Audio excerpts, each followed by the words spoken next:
hate to be the bearer of bad news, Mohammed, but for your back pain, you need to lose some weight.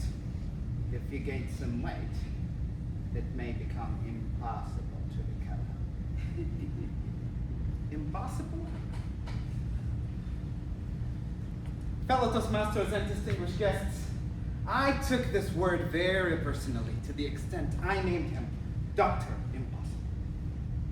I hate this word, impossible, because it acts like a roadblock to progress.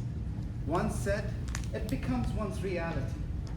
And I had a dream to run a full marathon, 42 kilometers. But this dream is gone. Let me take you back to when it all started.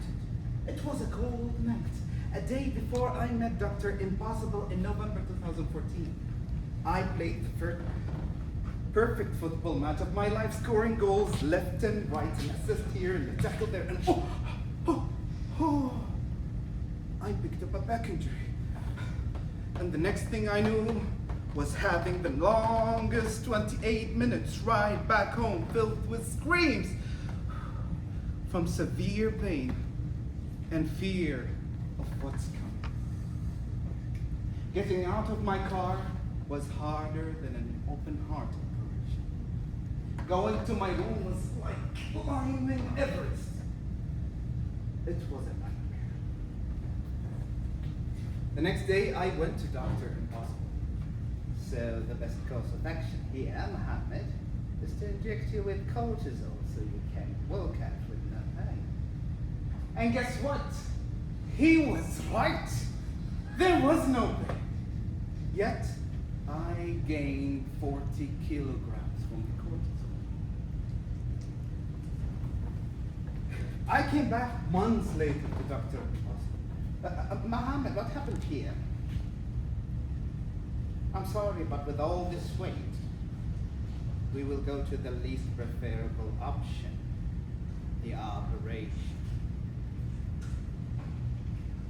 And I know what that means, because I saw how my sister suffered. This appointment shattered me. I lost all hope. And while I was leaving Dr. Impossible's office, he calls my name. Hope hugged me again for a second. Did he remember a medication they only tested on monkeys? I turned with a smile and he says, Don't forget to close the door.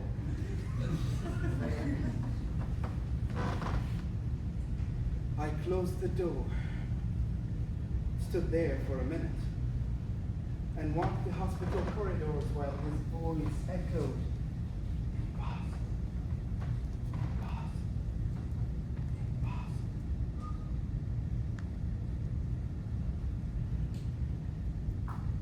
But should I accept that for long? Not necessarily. Because just how Dr. Impossible invaded my life with this word and became like a parasite eating from my brain and soul, I needed something to heal. And out of nowhere, in August 2015, the world witnessed an inspirational event. A simple Saudi guy came all the way from Tehran to US. He suffered stuttering, yet he was crowned the world champion of public speaking. It was none other than Toastmaster Mohammad.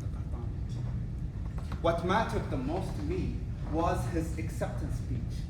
It was as if he was speaking to me directly. And he said, I quote, "Ladies and gentlemen, remember what was your challenge. What are the things you thought were impossible? Because this trophy was impossible." Ladies and gentlemen, this win was possible because of dedication, clear goal, right mindset, and perseverance. His sentence, impossible is just a word, makes all the difference to me.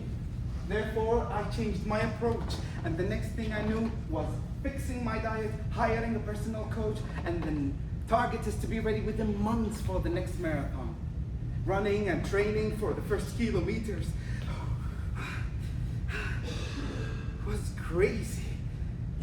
Yet there was progress. And weeks after weeks, and the number of kilometers is adding up. Just like stress is piling up as the marathon day is coming closer. Weeks later, and the marathon day is here. The marathon participants are in hundreds lined up at the start line. My cortisol levels are at its peak. My eyes are stable to the announcer gun. I can hear him say it. Ready? My heartbeats are skyrocketing. 3, impossible. 2, impossible is just a word. 1.